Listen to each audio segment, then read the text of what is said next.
everyone. Welcome to Arts and Culture on Rolling Out, where we have the privilege to introduce you to talents making waves in the artistic world. I'm Vera, your host, and joining me today is Grace Kisa, a storyteller who transforms materials into visual poetry. Born in Kenya and raised across Ethiopia, Botswana, Canada, and the United States. Her global upbringing informs a multidisciplinary practice that blends sculpture, painting, and installation arts. Based in Atlanta, Grace is known for her innovative public works and her bold collaborative projects, New Africans, and her ability to fuse tradition with contemporary vision. Her work challenges, inspires, and invites viewers to see identity and culture through a wider lens. Thank you for joining us today, Grace. Thank you. Thank you for having me. All right, so let's just jump right into it. Yes. Your journey spans across multiple continents and cultures. How have your personal experiences shaped the way you create and present art today? The experience of growing up in different cultures among many different people in different cultures. So we started traveling in the 70s. We left Kenya and moved to Ethiopia, went to an American curriculum, but it was an international school. Actually, even in Kenya, starting out nursery school, it was international. So I've always lived in diverse communities. And so I consider it a way of we became adaptable, very adaptable. Mhm. And we learned a lot about different cultures. And so it gave us access to many different cultures. So then in turn, we learn a language, like a creolized existence, where little things from all the places form our perception of the world. Yeah, I can understand that. We all learn to adapt quickly into different cultures when we find ourselves there. So Yes. you've often incorporated recycled and found materials in your work. How does that creative process help you maintain authenticity while connecting with your diverse viewers? When I am looking for the found objects that I incorporate in my practice, where I will add resin, clay, fiber, hammer, nails, metal, and make them work to tell a story. So I start with finding the objects, let them speak to each other, and then start building it out. I love using the different textures and colors, so it informs the story that I'm trying to tell. Okay, I understand that. So, what was one exhibition, we all have that, or projects that truly tested your vision? And how did you turn that challenge into an opportunity for innovation? Last year, I was invited by the European Cultural Center in Venice, Italy, to exhibit during their Venice Biennale. It was the 60th Venice Biennale last year. And it took me about a year and a half to prepare for it. So once they extended the invitation, well, first they reached out to me and asked me if I would consider giving them a presentation of what I would do. They had found me online and read about me. And so I did a presentation to them based on, I didn't have to have the work done, but just concepts of what I was trying to do. What they asked was that I show an example of my practice. Now, part of my practice is collaboration. So I collaborated with a young artist here in Atlanta called Alex Swavoni, and we did a sculpture for the Atlanta Beltline, which is a public walking project that's supposed to connect 7 different areas in the Atlanta metro area. We had done 5 drawings of those for that project. So we picked one, that project was realized, and we still have the 4 other pieces. So I used that as the basis for my exhibition. And I wanted it to, those statues that are inspired by Egyptian cosmology. So Horus, Set, Osiris, Isis, Nephis, I named them those. And so they're supposed to represent the traditional archaeological African base of my work. And then the transmission is the found objects and sculpture that I bring in to have them communicate with each other. I had never done anything like this before. This was my first international exhibition. They had hard deadlines for when the photography is supposed to come in, when your statement comes in, shipping, international shipping, it has to be to the international shipping standard. So there were companies that I had to deal with, and there was an American shipping company, packing and shipping company, there was an Italian shipping company. So we had to coordinate the 2 companies carrying my work, coming to deliver. And so with that, doing that, as well as still trying to be creative and create a strong body of work.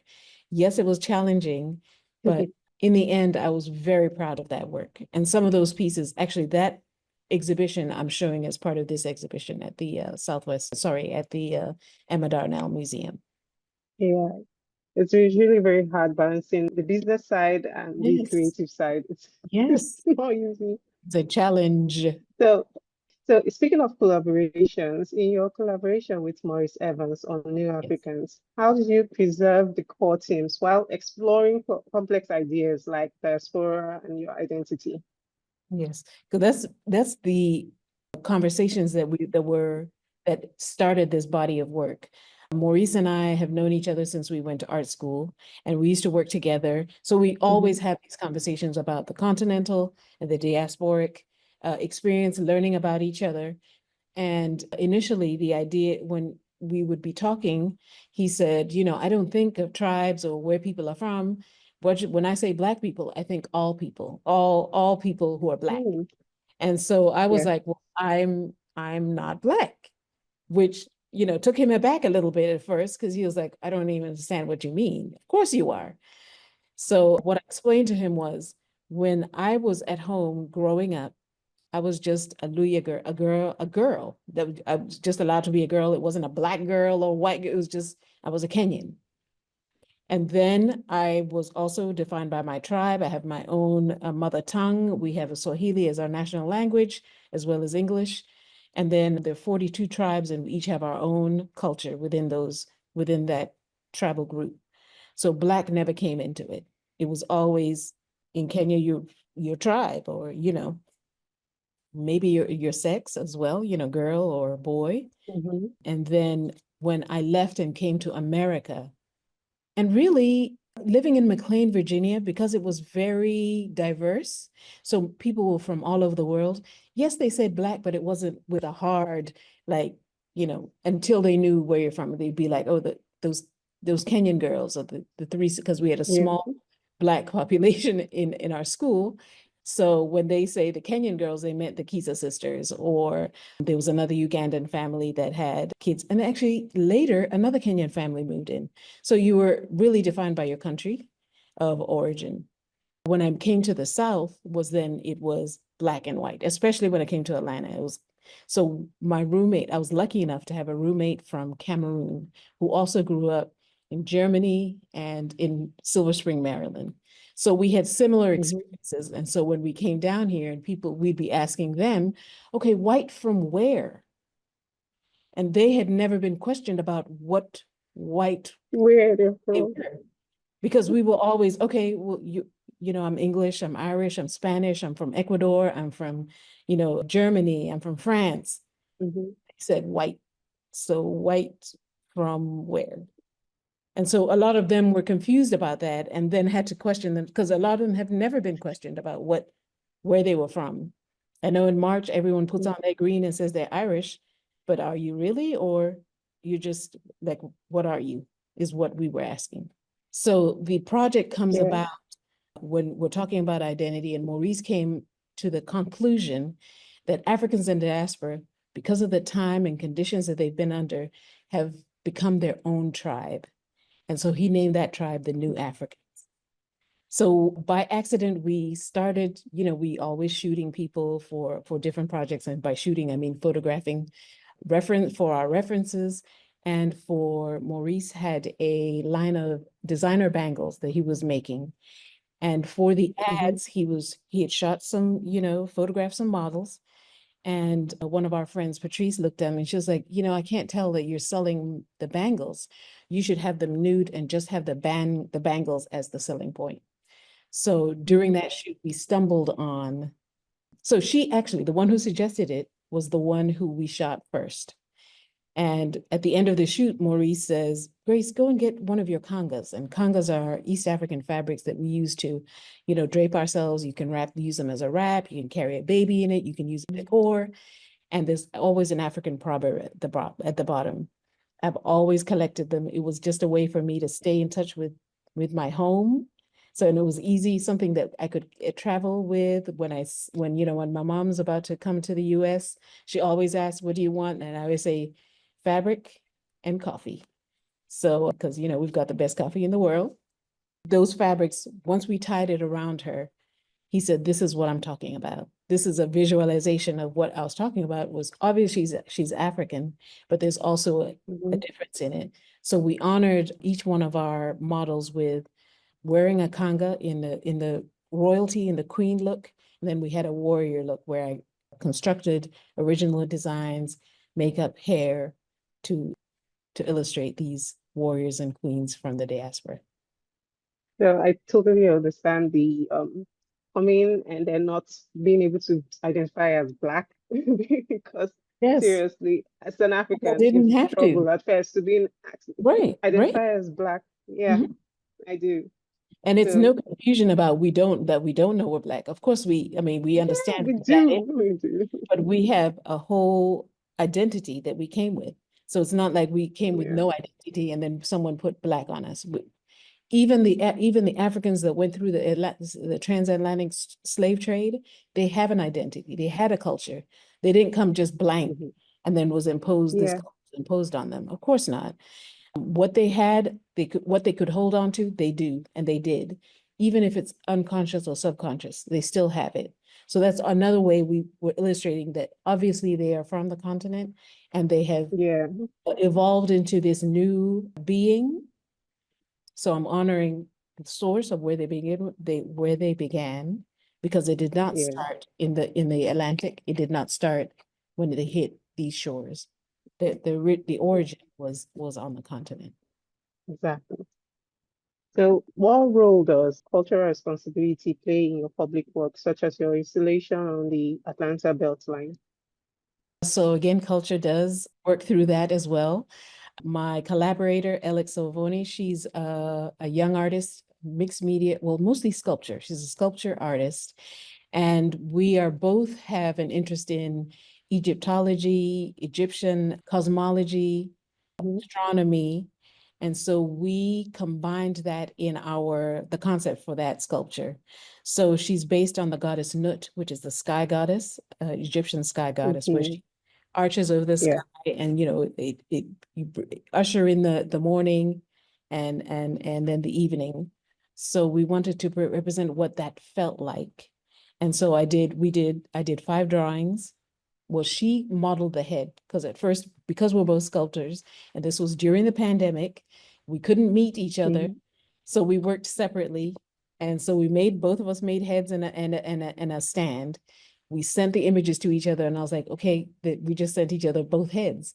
So I said, I love your head. I'm going to build a structure around it. And so my inspiration was the bow masks from West Africa, which are, they're tall, but I just made it a contemporary design of my own. But I loved the Mhm. height of the piece and the head at the bottom, and that was taken from the bow masks. So yeah, Africa was an inspiration there as well.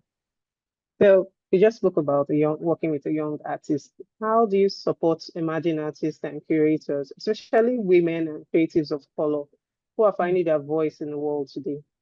I work with, well, I collaborate with quite a few artists, different mediums. So there's a dance professor at Spelman College, and she commissioned me once to design a costume for her. She was going to perform at the High Museum in Atlanta and also at the Westerboo Con. It's an arts festival in Augusta, Georgia. So I designed this dress that she could dance with that, she wanted fringe, but it couldn't be regular fringe. I wanted it to Mhm. be larger bands of fringe, then sewed them to the costume, and that's what she wore. After the success of that, she had 20 students that were doing a performance at outside her dance studio. And it was called Meet Me on the Porch. And so I had to design 20 outfits. The only instruction was she wanted it to look like it was a collection, like a fashion collection. So the same similar Yeah. palette, something spring-like.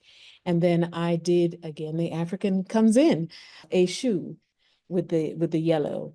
So her lead dancer had a veil that I had made, sewed by hand and designed, and then draped her in yellow, and everybody else had coordinating pastel colors. I've worked with printmaker. We've collaborated where he did a house structure, put the wood blocks on both sides, and then I had my sculpture on the inside. I also do printmaking, but on that project, we just worked together, different mediums. I'm interested in people who are interesting, who challenge themselves, who challenge me, because it's always an exchange. So younger doesn't mean less experience, because there are things that you know that I don't know. There are things that I know that you don't know. Yeah, We can exchange and grow together. I do love that. So, what conversations or shifts do you hope your work sparks in your viewers and in communities? Because I put a lot of research into my concepts, and especially as it relates to Africa's contribution to science, astronomy, culture globally, a lot of people just, because we were all taught, and some of us were all taught the same Eurocentric concepts about what the universe is, when time starts. And so if you're talking about this year is 2025, and in China they have a 5,000-year-old civilization, how does that work? Is it real? Like Okay. it shows that time is a construct. If northern Kenya, there is a group of stones like Stonehenge, which is supposed to be the marker of like the oldest stones, but these are 3,000 years before Christ. And they're in northern Oh, Kenya. wow. They're stones that have been carbon dated and verified that they're even old. They might be even older than that. So all of that is missing from the education that we get when it comes to science and technology and the African continent and Asia and South America. All the people who have contributed to the world's knowledge have been weeded out. So I'm just doing my little part. When I'm curious about, when they say, well, this is the first thing, or this is the first stones that we found, and I always go back and say, well, since I know where the source is, where the beginning is, and where all man started, what do the Africans say? Where is that? And there is knowledge you can find. And so what I'm trying to do is get people thinking, learning. You can go and do your own research, but all that information is there. It's available. And now we have Google, Wikipedia, libraries, and people can expand their knowledge that way through art. That's one thing I love about art. It provokes you to think. It makes you want to do a little more research to know what this person is talking about or where they got their inspiration from. So Yes. you showed me something new. Yes. Thank you. So last question. Yes. What legacy do you hope to leave as an artist and a cultural contributor? Oh, legacy. The legacy to seek out more, find out more for yourself. So if I've impelled you to, I've never heard of that before, and then you are impelled to go and look out for more or find something else and pass it on to someone else. I mean, it doesn't have to be in the form of art the way I do it, because music also, music and movies and science and literature inform my existence, my creativity, makes life interesting for me. I would want it for someone else, and I would want them to get that from my art, the way someone would get from movies, and it doesn't have to come from one source. It can come from many different sources. So that's what Mhm. I would So, want. Yeah. okay. So, Grace, thank you for your generous insight and your perspectives today. Your work continues to stretch the boundaries of identity, material, and meaning, offering a vibrant and very necessary lens through which we can see ourselves and the world. We're honored to have you here, Arts and Culture and Rolling Out. So thank you. We can't wait to see what you create next. And Okay. I'm really, really excited to look forward to it. I have an opening I, tomorrow for May oh, at the tell us about that. Emma Darnell Aviation Museum and Conference Center in Atlanta. It's going to be up for a month. It opens on Friday, May the 2nd, Okay. closes June the 7th. June the 7th, I have an art talk at the Emma Darnell as well. On Friday, it's 7 to 9. Okay. And on I think June 7th, I think it's at 2 p.m. Okay. Yes. So we do look forward to seeing that. So everybody go visit, go watch. Yeah. I want you to see her, experience her work, experience it for yourself, feel it, and I can't wait to hear a lot of good reviews about it. Thank So you. thank you for joining us today on Rolling Out. Thank you.